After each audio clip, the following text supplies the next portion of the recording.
Go ahead. Good afternoon, everyone, and thank you. Yes, we are recording this session. Next slide, please. Welcome to the Universal Transitional Kindergarten ELO Program Integration Workshop during today's California Expanded Learning Opportunities Convening. This session is indeed being recorded, and we are very much pleased to have you all in the space this afternoon. My name is Akilah Byrd, and I'm the Director of Expanded Learning Programs located at the Alameda County Office of Education. I'm the Region 4 lead, and I also work with my team member who's behind the scenes helping to produce Shamia Sandals, who I would like to give a shout out to. And I want to pass it over to my co-presenter, Bessie. Thank you. Hello, everyone. My name is Bessie Glossenger, and I am the Region 1 County lead up here in the northern coastal counties.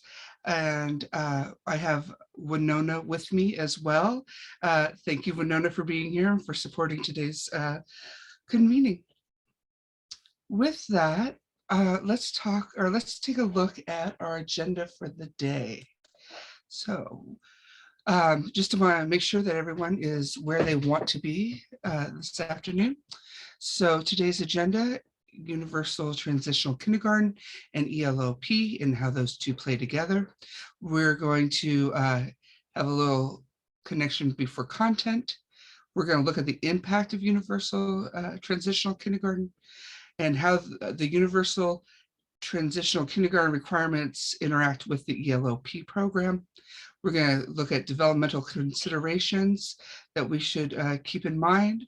We're going to break out into regional groups for reflection, look at next steps and considerations, and then we'll also do a Q&A portion of today's convening. With that, over on the left, there's a Google spreadsheet link that's been dropped in the chat for you as well. So as questions come up as we're talking, if you want to drop your questions into that link, we will reflect back on them later in today's agenda. So with that, let's first start with where we are at and how we're coming into this space.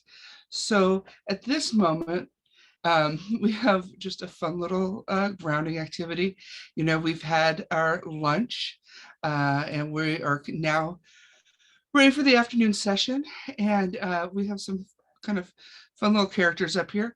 And we're asking that you identify which best represents how you're feeling during this portion of the day. So we have this cat here, number one. This dog looks like he has had quite a bit of lunch and it's now kicking in. Raccoon is ready to party. 4, we have this chatty dolphin who's excited to be here. And then number 5 is like a listening. So if you would take a moment just to answer our poll, that would be awesome. Just to take a minute to see how we are coming into this shared space together.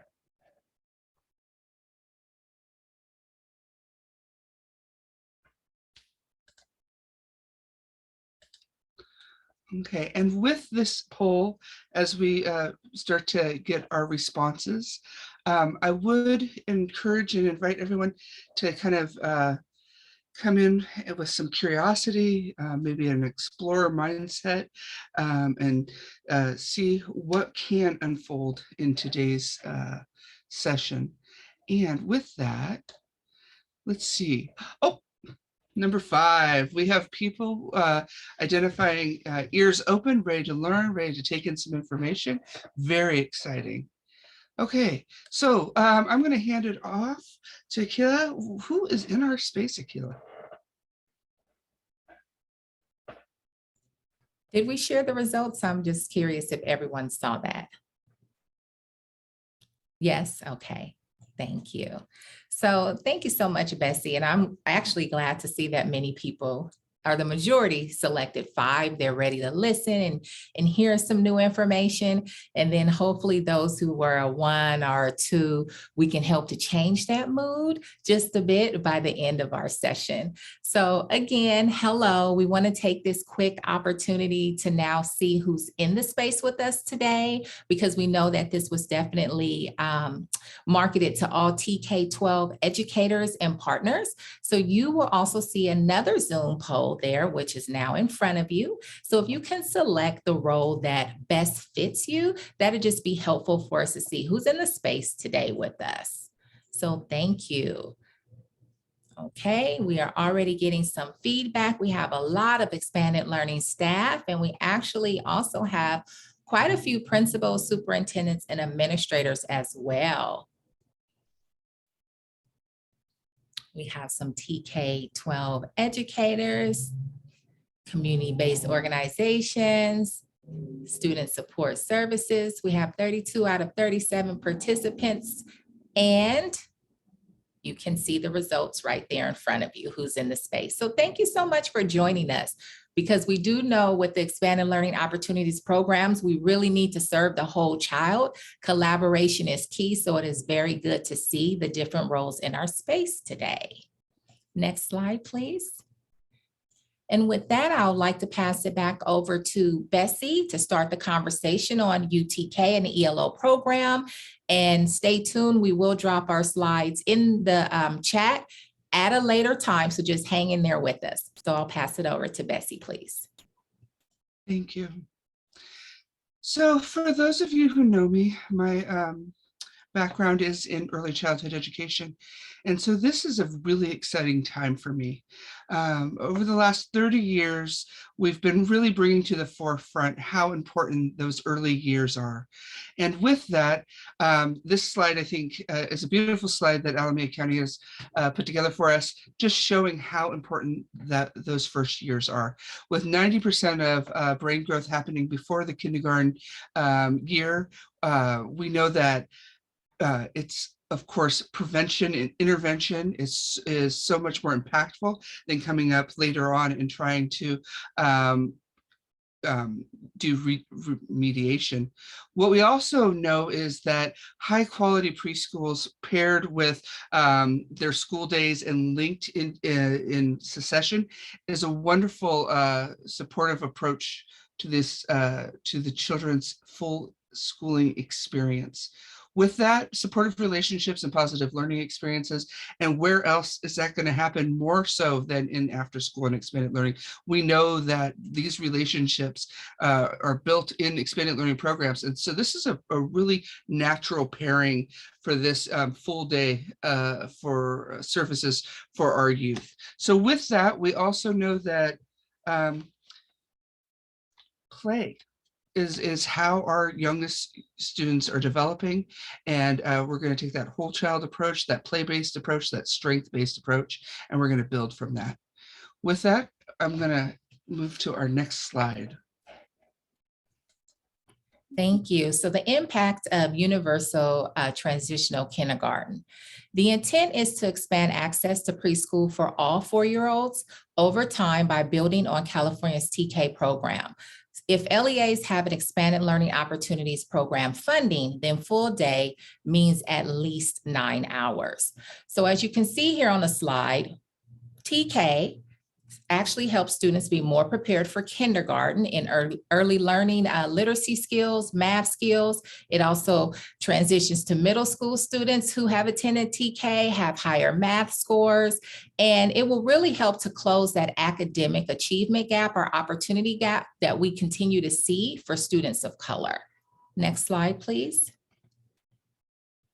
UPK alignment. So because we know we have different roles in the space, this is just an overview.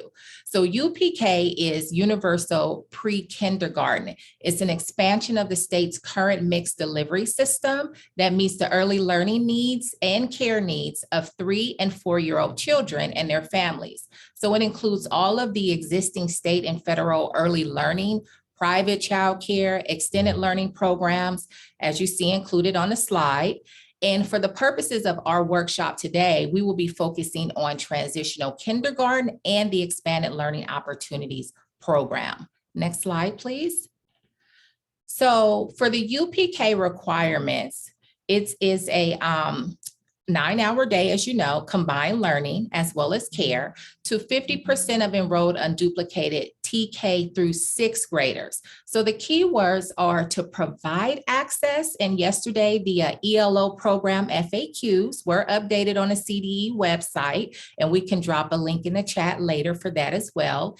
And it reads, for the purposes of the audit beginning in 22-23, an LEA may demonstrate the provided access requirement was met by showing the appropriate number of classroom-based students were enrolled in the program.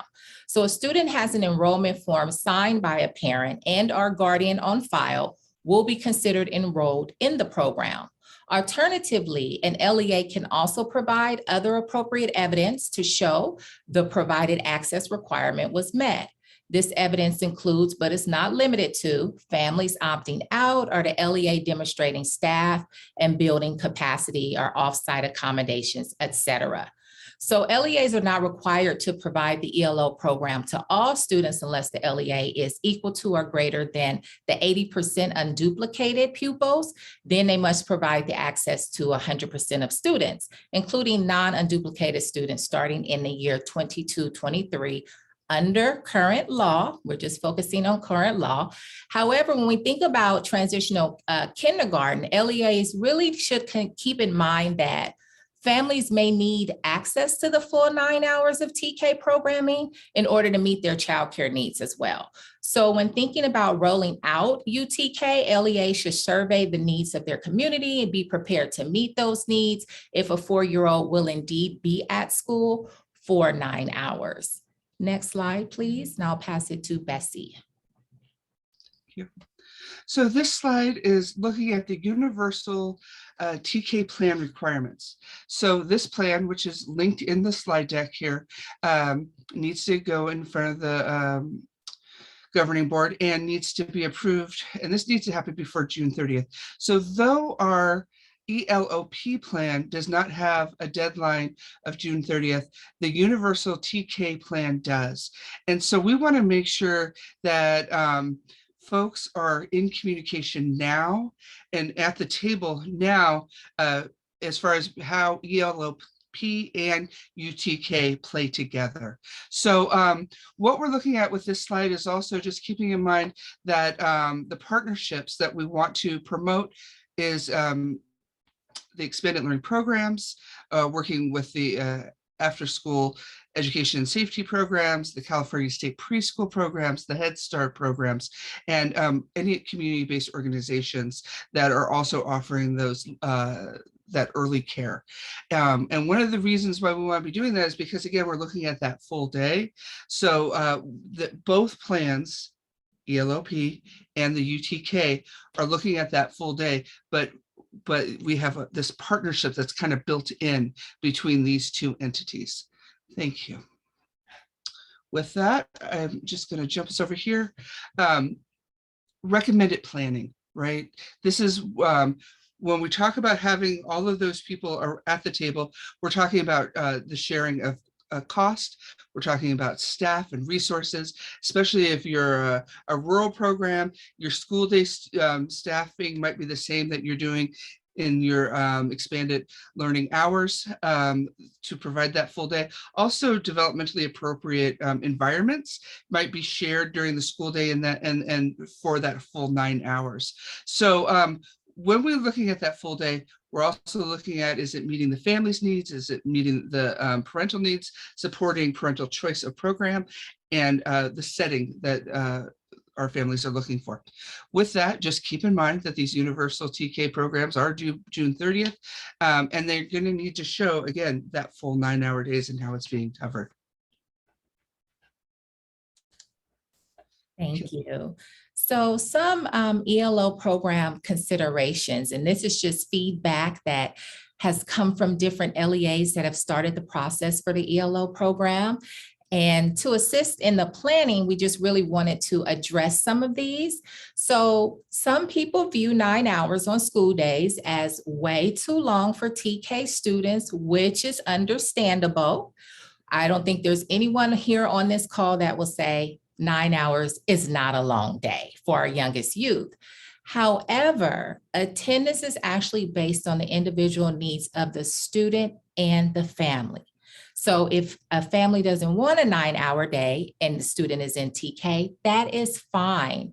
The LEA provides access by enrolling the students and making it accessible for them to attend, and that may include transportation if needed.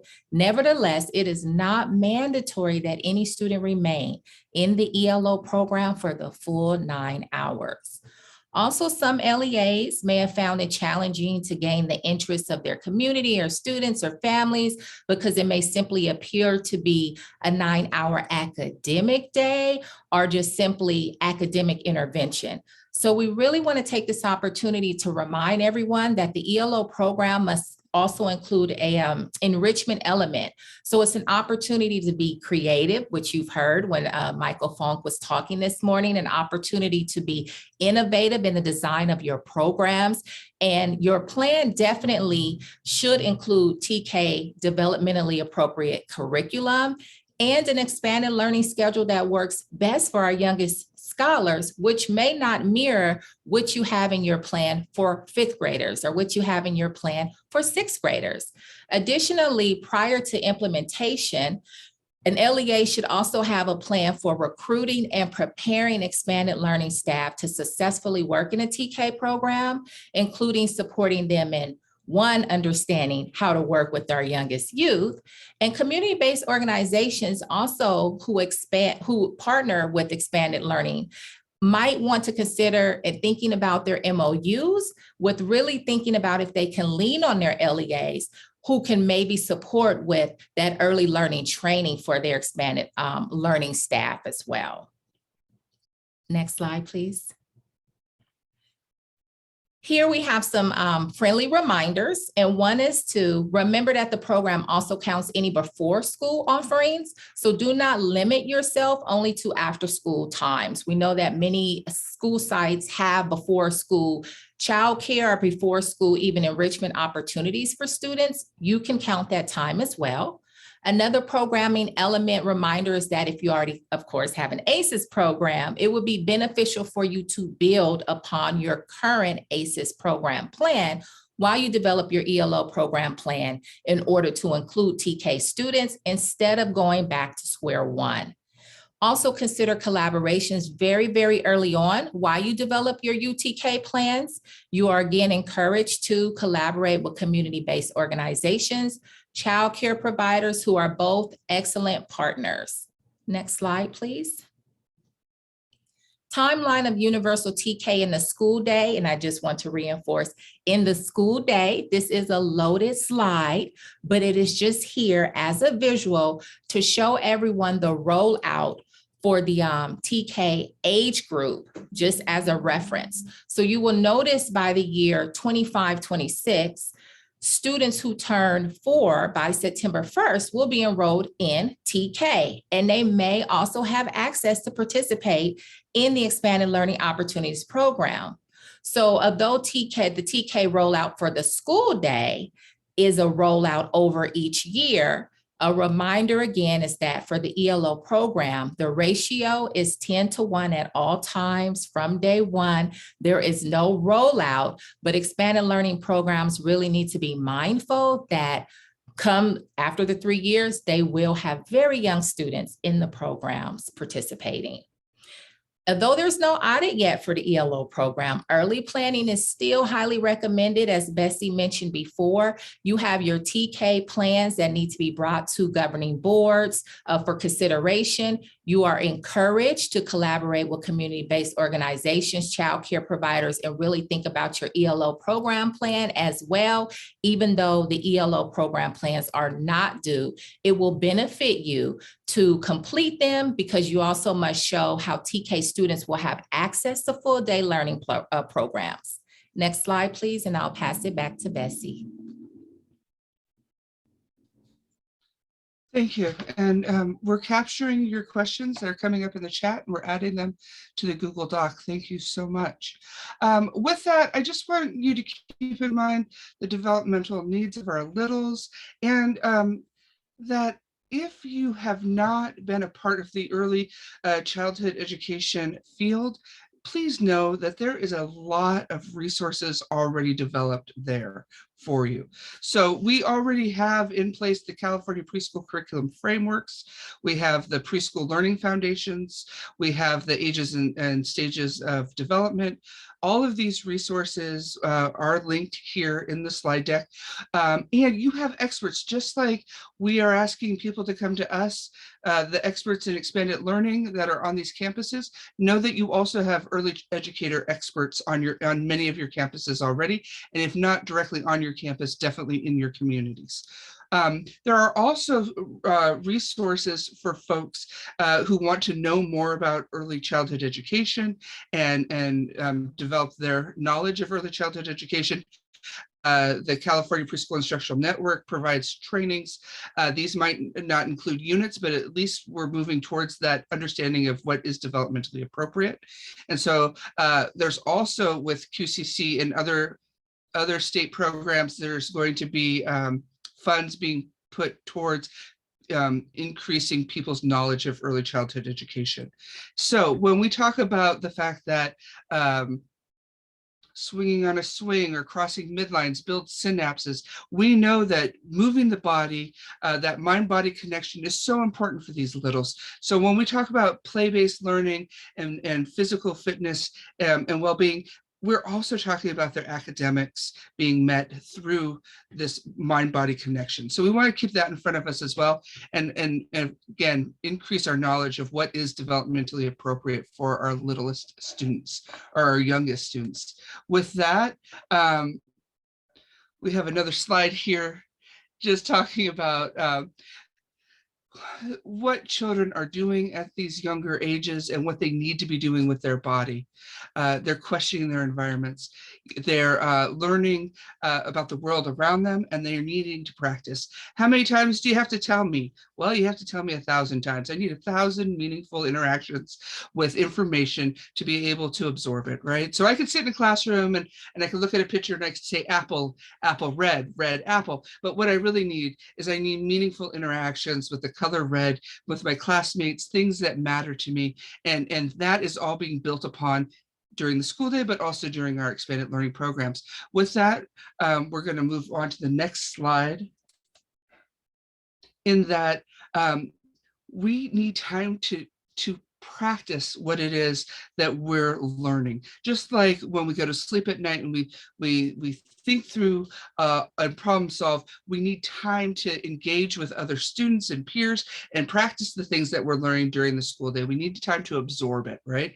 So that's one of the opportunities that expanded learning programs allow for.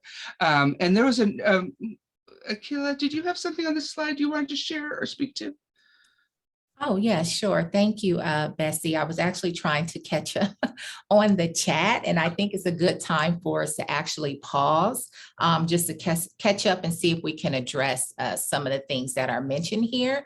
But I will say for the question, Don, I see that you have, can TK be half day or does it need to be full day? So we are not UTK specialists. I do want to name that. We are expanded learning opportunities program support. But as far as instructional minutes, the TK instructional minutes are called out as far as how long that has to be. So where we come in is the TK students, again, depending on your unduplicated pupil count, also have access to expanded learning opportunities programs, which is the funding that LEAs receive. So it's a number of nuances within that. You have your instructional day, which instructional minutes are called attention to for that. And then you get to the 9 hours, which your expanded learning opportunities program based on what your funding is for your LEA. So hopefully that gives a general answer to that question, that you can have some sense making up maybe. Sorry. But Bessie, what I wanted to do for this slide is I wanted to just take a pause and really have everybody take a moment to reflect, because we know what a typical school day currently looks like. We know what a typical, let's say, ACES program currently looks like, an after school program.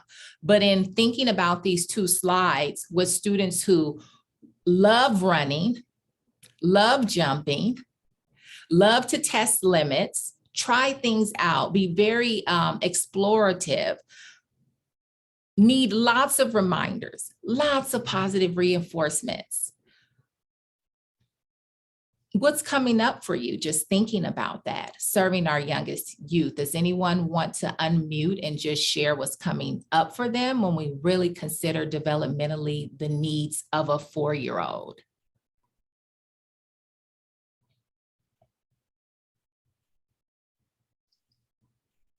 I can share.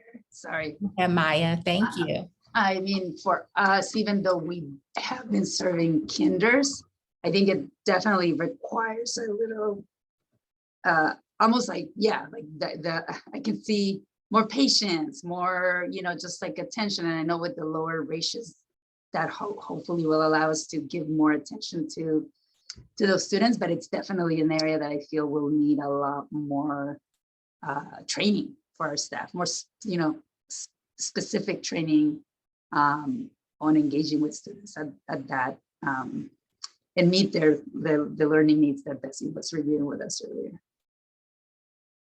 Yes, thank you, Maya, for sharing. Maya from Hayward Unified School District. Yes, and as Bessie typed in the chat, rest time, downtime. If any of us are parents and we've raised our own children, we know how tired they are after a day of activities. We know they fall asleep just driving in the backseat of a car. Sometimes we do that intentionally to put younger children asleep. Martha, go ahead and share. I'm also thinking about the activities wise, when, in regular ACES, we're used to having a set schedule of about 45-minute activities, but with this grade level, I think switching every 15 minutes or maybe less, we're going to have to be accommodate to that and having enough activities for them to do to keep them engaged because they do have a lot of energy. Yes, thank you, Martha. A lot of energy and a short attention span. So if we don't keep their attention, they are checking out and they are doing something else that meets their needs. So when we think of classroom management, one of the things that we're usually keeping in front of us with our younger students is also the environment.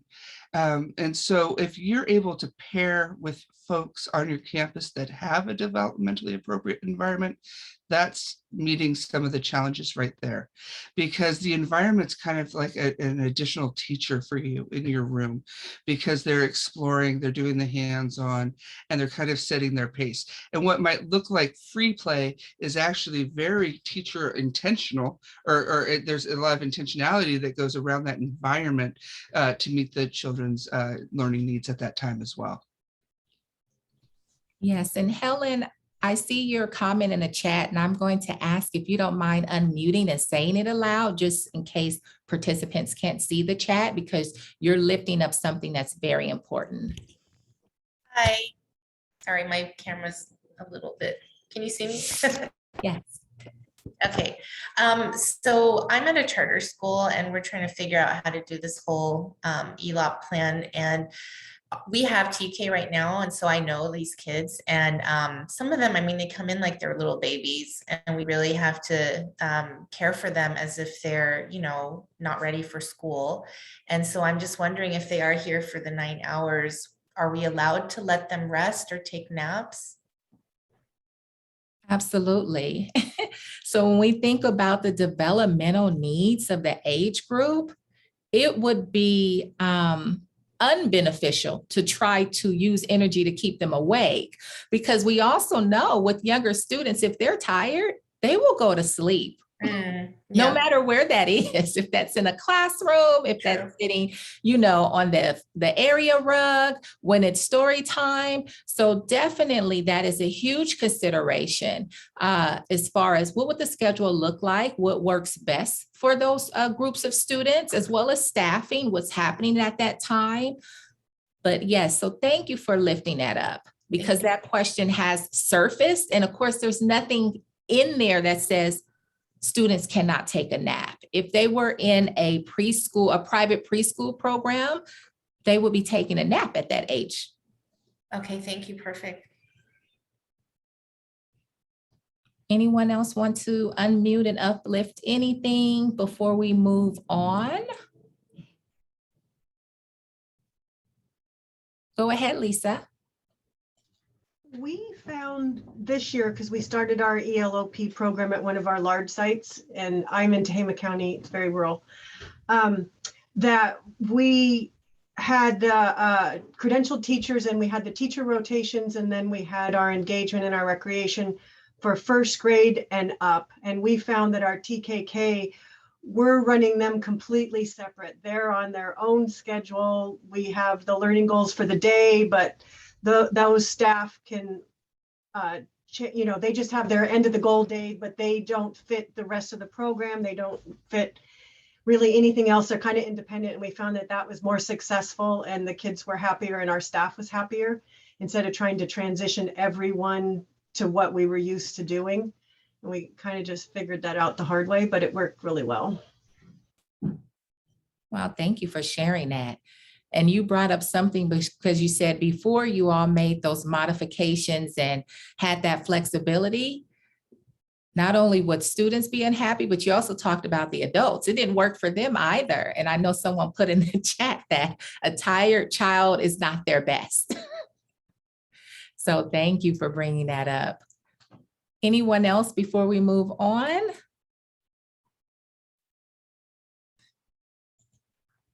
There's a question about what does your TK Kinder look like? I think is that for Lisa? The question in the chat? Yes. So Lisa, could you just give an overview of what your TK Kinder schedule looks like? Yes, we have them. They get out a little bit earlier than the most of the school. We actually have 4 ELO-P programs running at different sites. They get out a little bit early, let's say 12:30.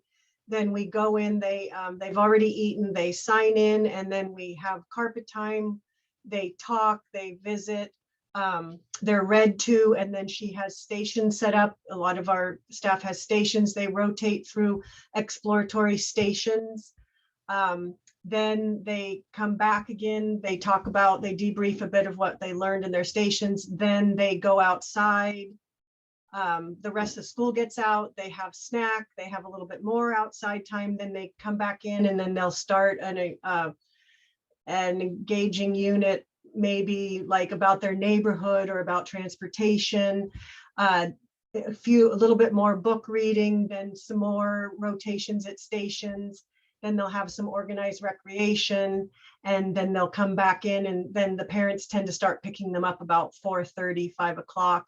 And we generally only have 1 or 2 TKKs at closing at 6. Sometimes they're gone by 5:30. So that's just like a general overview. And so we don't have the rigorous tutoring that we have with our credentialed teachers. And then definitely, we were lucky, our county decided to phase out the Doors to Discovery units that our preschools were using. And so I was lucky enough to inherit those. And so I'm using those Doors to Discovery units for our expanded learning program, because in my opinion, they're wonderful. I know that you've moved on and that may not be appropriate to say, but they're wonderful, and I can adapt them to what we're doing for the project-based learning and the hands-on learning and the play learning. So I use that resource to get us off the ground, because I'm not a specialist in that. Thank you, Lisa. Virtual round of applause for Lisa. Thank you for going into depth and sharing that information. We greatly appreciate you for giving those real world examples from the field. I know that's helpful for everyone. And in the chat, you're getting thank you as well. Any others before we move on to the next slide? And we'll have an opportunity coming up here to have further discussions in breakout rooms. Okay, I think we can move on to our next slide here. So now is the time to have an opportunity to engage in a short discussion or just listen in and hear the ideas of others if you're more comfortable with that and that meets your needs. Take a moment and think about what you are still questioning about the UTK and ELO program implementation. Where could you possibly start with your implementation? How might you leverage the current resources available to you? And what is your aspirational vision of what your community would actually like to create for transitional kindergarten students in expanded learning? So what we have is pre-selected note takers to assist in the breakout rooms. So you won't have to worry about taking notes. However, you will also have access to the note catcher, it's linked in the slides, and we can drop it in the chat if it's not already there. So you can feel free to also add your ideas directly if you're comfortable with doing that. So our next slide will actually display each of our regions in the breakout rooms that you should self-select to join. So regions 1, 2, and 3 should select breakout room 1. We didn't pre-assign because we didn't know who would be in the space. So you should see it at the bottom of your screen, but not just yet. Regions 4 and 5, you should select room 2. Regions 6 and 7 should select room 3. Regions 4 and 9 should select room 4. Regions 8 and 10 should select room 5. And region 11 should select room 6. So if you don't know what region you're from, we have every single county listed statewide for your reference, and you can find your county, find your region, and then find your breakout room. Hopefully that makes sense. That was a lot. And the breakout rooms are open now. Did we get the note catcher in the chat already for everyone? Okay, we might have had some people just join, so let's drop it one more time because we have people still coming in and out of the waiting room. 1 second. Okay, is that the right document? Okay, so you should have access to that document. It's in the chat and you may select your breakout rooms now. And I will be in a breakout room as well.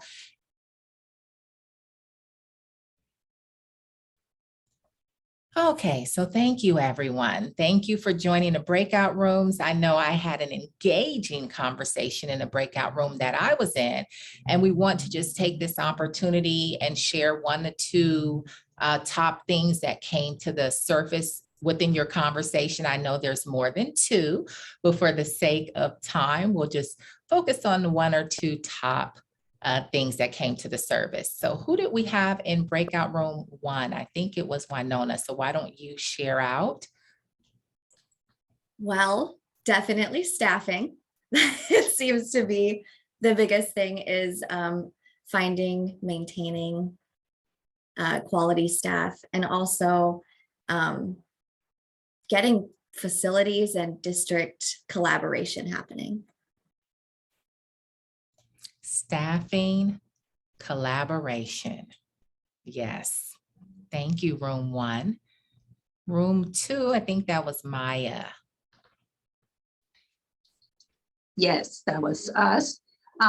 We really spent the time talking about the need for clarity around the alignment of TK, universal TK and ELO-P in terms of the serving of unduplicated students. That I think we're all very clear when it comes to ELO-P, we're supposed to serve, either 50% or 100% if we're above the 80% threshold of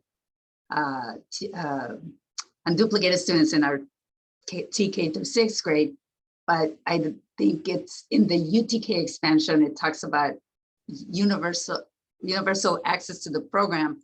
So does that mean planning for 100% of students versus, again, 50%? So again, more clarity around that. And I think that question was also posted in the general question board that you shared earlier. Yes, thank you. Because as far as the ELO program is concerned with those fundings, it is what's in law for ELO program in reference to the unduplicated pupil count. So of course, we know that there's other funding sources that can be leveraged and maximized to increase the slots. So yes, and I'm sorry that's so confusing because a lot of this actually is, I just want to acknowledge that, is very confusing, even with the titles of our different expanded learning programs. So yes, thank you for raising that. I'll share one more thing that I think was also very helpful, the sharing of actual practical examples of what folks are doing. I think we're reflecting that, hearing about, I forget which district shared about how they're structuring their program, and really thinking about like, nap time, for example, that really begins to kind of paint what we're going to be needing to put in place in terms of like training, supplies, space, etc. So more sharing of practical real life examples of what folks are doing as they're planning. Yes, thank you so much, Maya, in room 2. And from room 3, Rena. Yes, in our group, I think a lot of, the ones that came together, kind of like what Maya brought up between the 2 different grants, but I think where do we start? That was really the question. Where can we start? The steps or collaboration, just the conversations. And so that was a hot topic in our group, just to kind of really wrap around like, yeah, where can we just start? I think just says it all. And that's where our group was at. Thank you, Rena. That's a good question. Where to start? And we have room 4, Shamia. Yeah, we had a great conversation, a lot of networking and ability to collaborate. And what really was brought to the surface were other programs that people were leveraging. So we had some school communities working with their existing community childcare programs and partnering with them around their policy, their handbook, staff training. They've actually changed job descriptions to meet the ELO-P requirements and to build off of their existing program so they can house it under one umbrella, which was a really great example. We also heard of using ELO-P funds for scholarship sites for programs that didn't have ACEs. And so making sure that all students had access to expanded learning at those sites. So it was a great conversation. We did have some questions still around the ratio, which we were able to answer with the existing legislation, but still kind of brought up some wonderings and some clarity issues about the 10-to-1 versus 12-to-1 ratio. Thank you, Shamia, and room 4. And I guess it's my turn for room 5. And I think one of the biggest takeaways someone mentioned, I don't remember which one of my partners, we were a small but mighty group, was the opportunity to cultivate outdoor spaces and how beautiful it is just in the state of California, that's a place to start and something you can leverage, especially with early learners, but putting them in spaces outside of a classroom that we don't want to mimic what a traditional classroom looks like, because that's not what this opportunity is about. So I think that really came to the surface. And then also thinking about how to, again, have all of the people working with the youth at the table. So again, collaboration, because early learning is different than serving 6th grade. So it's a number of moving parts. And then I'll throw in, but not to open up another can of worms, that LEAs do have special ed preschools. And we know that this would include even TKers who may have an IEP. So how do we really meet the needs of all of our students within this 9 hours and that communication piece? So that was our room 5. And last but not least, we have room 6, Iqbal. Thank you, Akilah.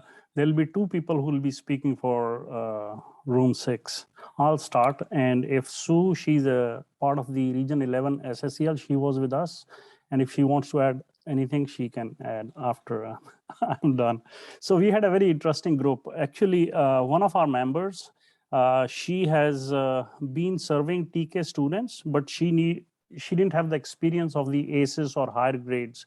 So she was trying to understand that. And then I think our main issue was staffing, especially for TK students, because they need to have staffing that are age appropriate, trained, and that they are able to serve and they are dependable to serve those kids for TK grades.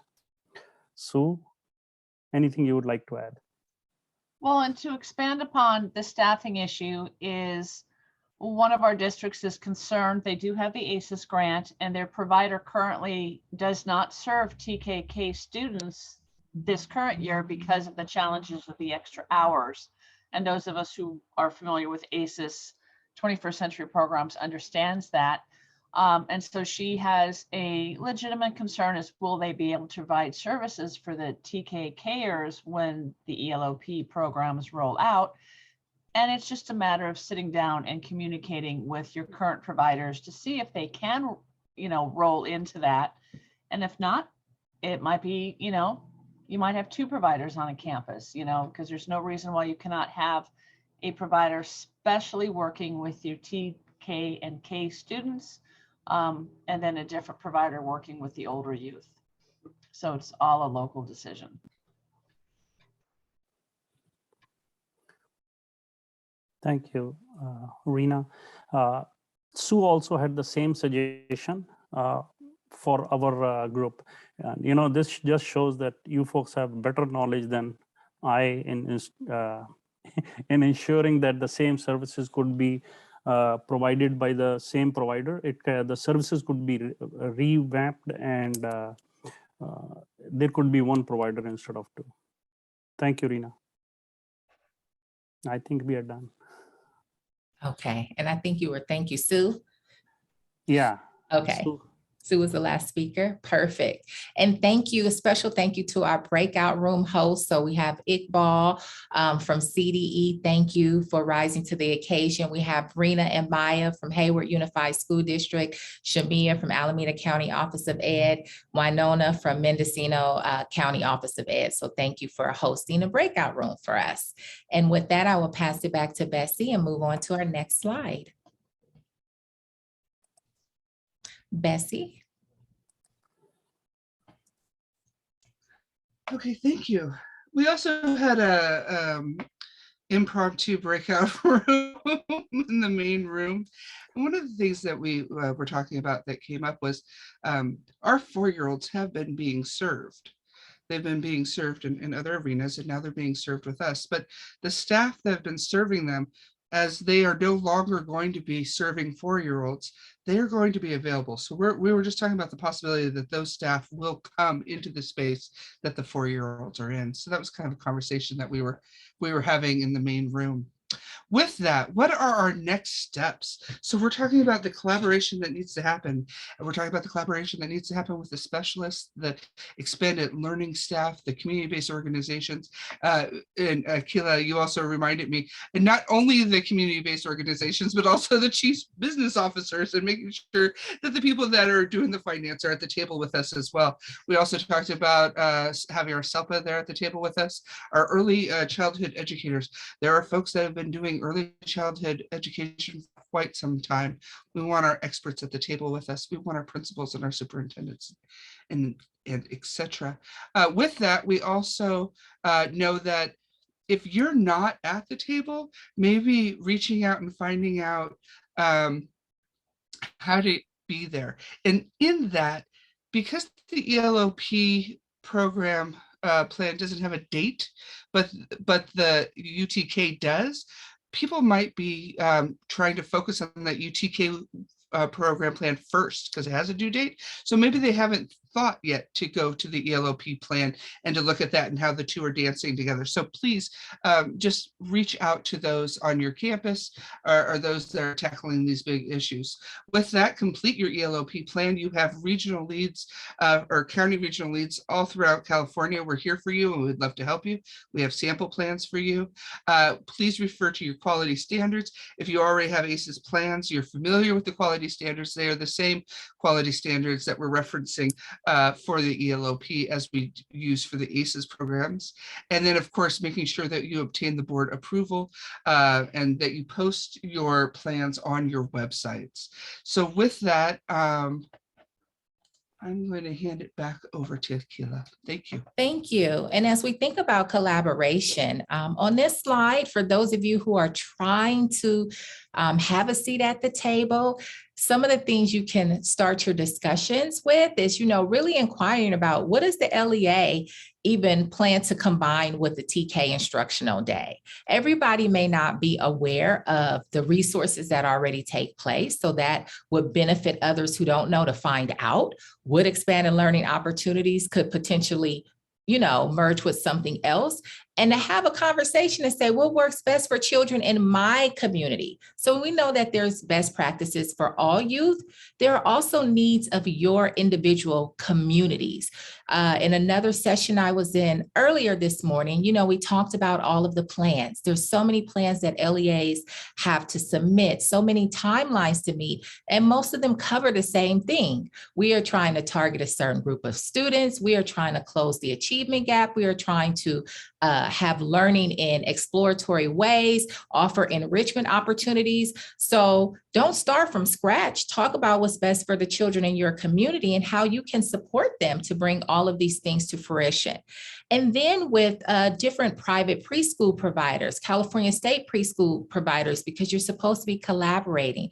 There are other funding streams that can be leveraged. You don't only have to depend on the ELO program in order to integrate TK within the ELO program. So what works best for the current providers? That's a resource as well that they may be able to support, and there may be something that works best for them in providing that support. And then of course, what works best for me as an LEA, as a school district. So how to bring all of those together for the best program for what works best for students in your communities. Next slide, please.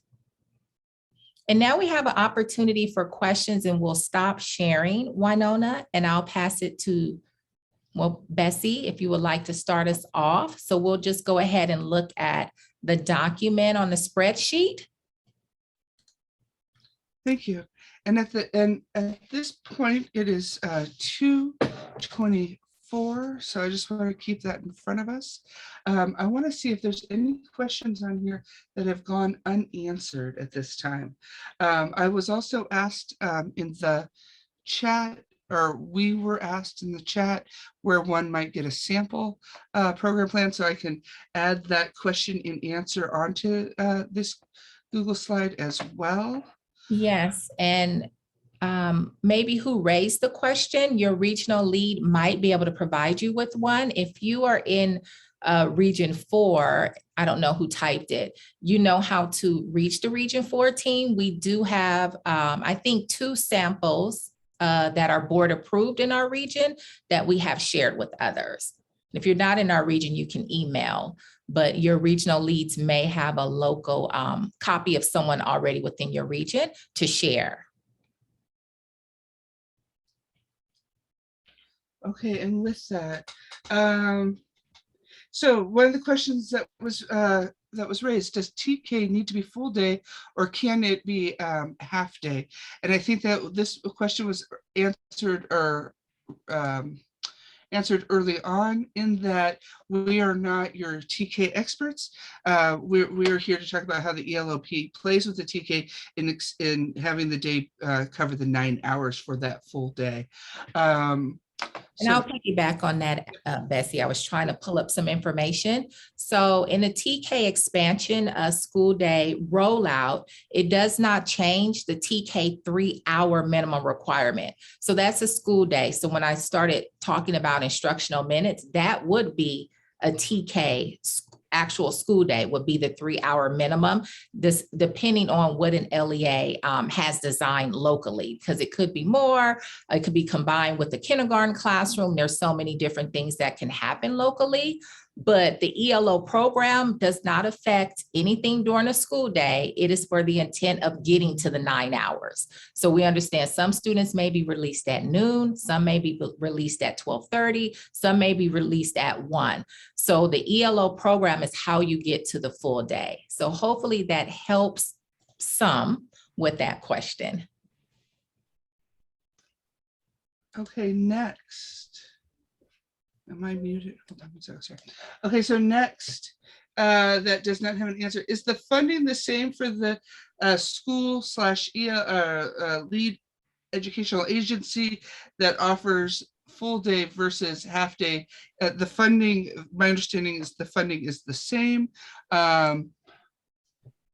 Do you have any? Now, let's be specific. I think you're talking about the Expanded Learning Opportunities Program funding, and that is actually based on TK6 unduplicated pupil percentage, which is separate from a TK. And keep in mind, we don't even know who TKers are until they actually show up in school districts and enroll. So even that percentage is a year behind with the data, but the funding is for Expanded Learning Opportunities Program.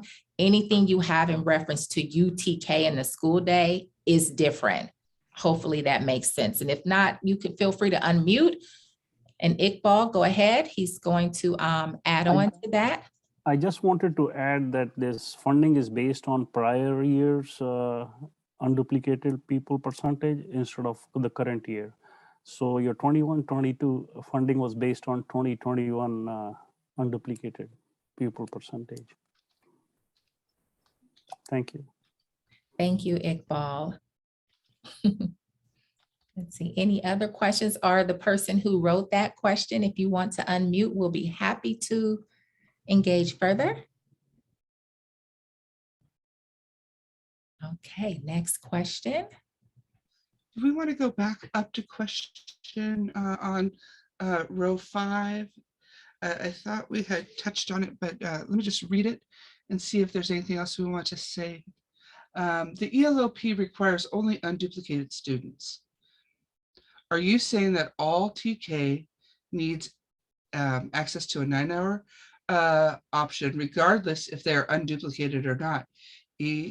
LEAs with a unduplicated population lower than 80% will be required to offer the ELO-P programs to all TK/K6 classrooms based unduplicated pupils and provide program access to 50% of the enrolled TK K6 classroom-based unduplicated pupils.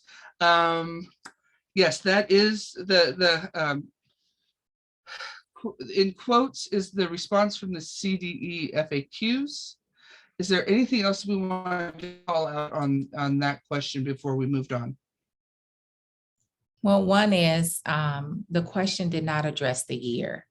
So I think it gets complicated because we have legislation right now for the 21-22 school year.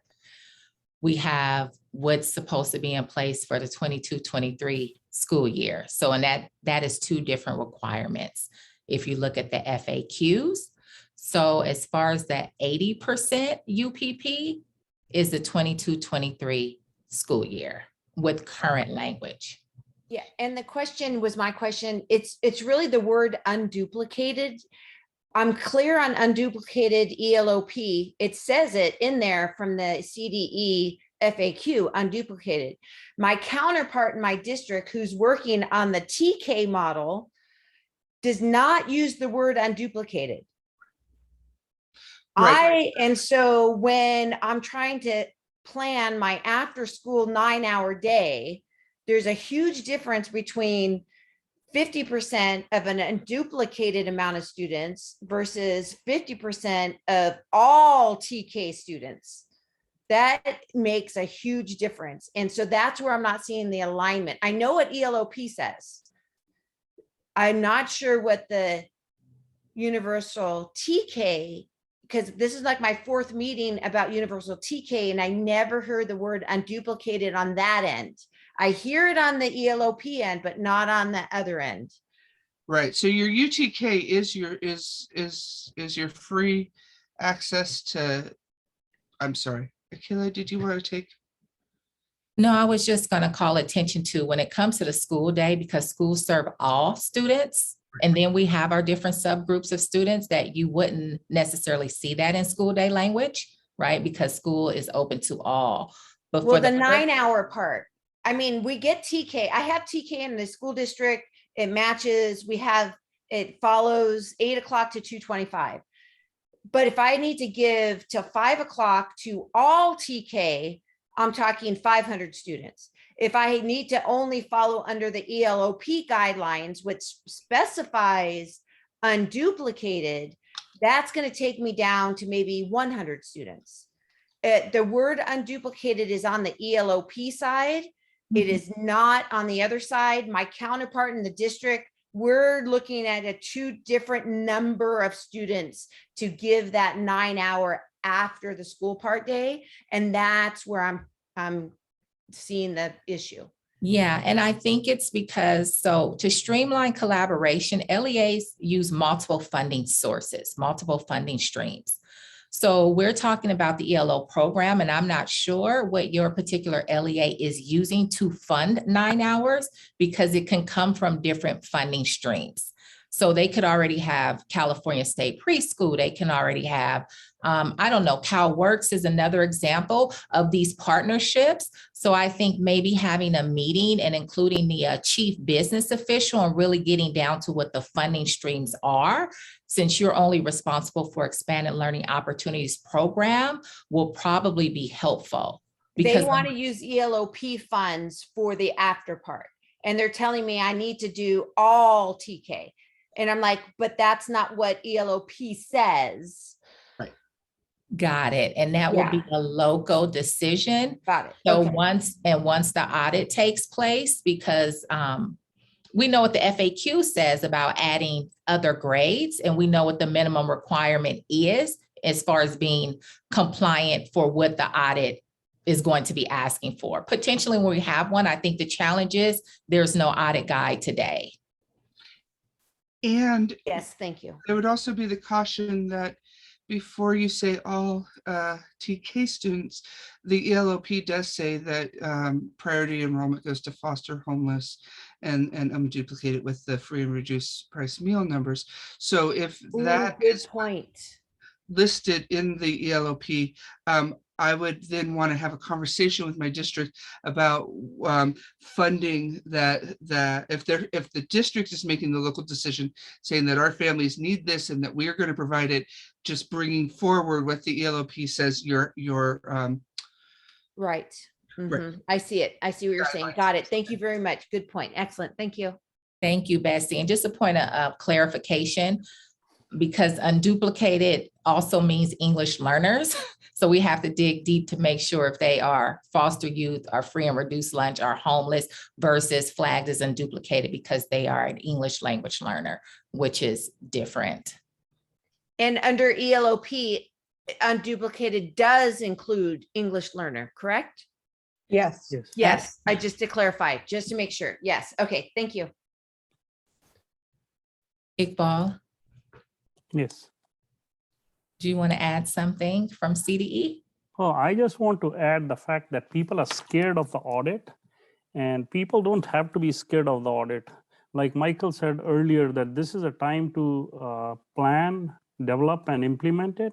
And any plan is a living document. ELO program plan will be a living document. So if 6 months down the road, you need to make adjustments to meet the current needs or the current law, you could always do it.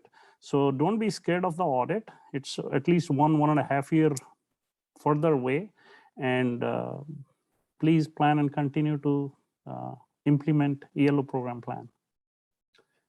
I can't say anything about UTK, so I'll just say it about ELO-P. And just another point of clarification, because I think also you mentioned it, Iqbal, and it gets very confusing, and we have a time check, 2:35. is that for that above 80% UPP, it is providing access basically to all, because all who want to participate, which could essentially be all, because the offering does have to go out. So just verify what your LEA is as far as the unduplicated pupil percentage, and also watch for current legislation, because we know there's some proposals to kind of tweak some of that language right now. Any other final questions as we wrap up? We also have other slides, like resource slides, that are included at the end that you can, it's hyperlinked, so you can find additional resources that may help you in your planning or as you collaborate with other partners as well. Contact information for the System of Support for Expanded Learning. The way you locate, I think someone asked me, how do they locate who their person is? So if we can, how about we share the slide 20, because people have come and gone and they've just joined us. Slide 20 for us, just so we can display the map and clarify. Okay, the way that you will find your regional lead, because we recognize everyone does not have an ACES or 21st Century grant, you would find your county to figure out what region you're in. And once you locate your region, when you click on a System of Support for Expanded Learning Contacts, Winona, can you go ahead and click on that for us, please? It'll take you to the CDE website, and then you just find your region and the person who, so let's just use Bessie is right here, region 1. You see her name as the county lead for those counties. So that's how you will find your person. Phone number and email is there, and you can shoot them an email, and hopefully they can help you with the resources. Any other questions on that? Okay, thank you. And we can stop sharing now. And I'll turn it over to Bessie. Go ahead. I also just wanted to share that your questions, we're going to move them forward, because we're always developing the FAQs. We're always developing those frequently asked questions. And so the questions that we caught, or we captured today, we will move those forward to people who are developing the FAQs, just as these are questions that are coming up for folks in the field. I just wanted to share that. Yes, and the hard part with having samples of the Expanded Learning Opportunities Program Plan is those plans are not due to the county offices of education. They're not due to CDE. So as far as for Region 4, what we've done is we've asked different LEAs to just share it with us or to let us know their timeline, and that's how we've come across them, because they're actually not due. So it is a challenge to find a completed approved program plan, because you don't know whose is completed and approved already.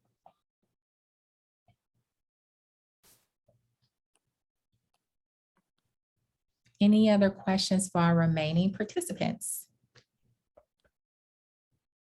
We did have did we want to tackle, we have a little time left.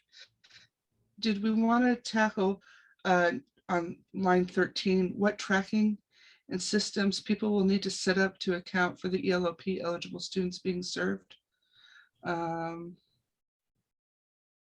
Excellent question. Okay. And not necessarily for ELO-P funds. So this also came up in one of our morning breakout sessions as well. So we know that the ELO-P is based on enrollment, and that the ACES is based on that regular attendance. So we're suggesting at this time into the, well, we're not suggesting, what we talked about was having all students, tracking them the same way you do with sign in, sign out sheets for your ACES students, in that you want to be accountable for which students you are providing program to, and be accountable to where they are at all times. With that, what your need for your ELO-P students is that enrollment. And as Akilah was saying, those new FAQs, I haven't even been able to read them all. I think I rushed through them really fast because I'm excited that new FAQs came out, but those also kind of touch on this as well. And I can drop that into the box there. And Akilah, I'll hand it back to you. Yes, I think, and this is a challenging question because it's someone who knows the funding streams and who's, you know, who is approved to be paid for out of what funding stream. So again, that high level of collaboration is needed because you wouldn't know who has CalWorks. That's not something that all staff would know. So the collaboration is so needed to make this the most successful program, as well as being able to leverage the funding streams. Because if a child does qualify for one of those other programs, you will want to use your ELO program funds to pay for something else, another student that's not covered by the other funding streams.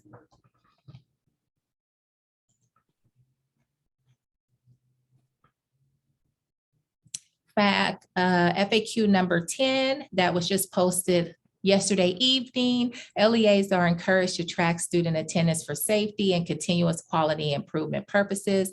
The method for tracking expenditures is a local decision. Thank you, Shamia.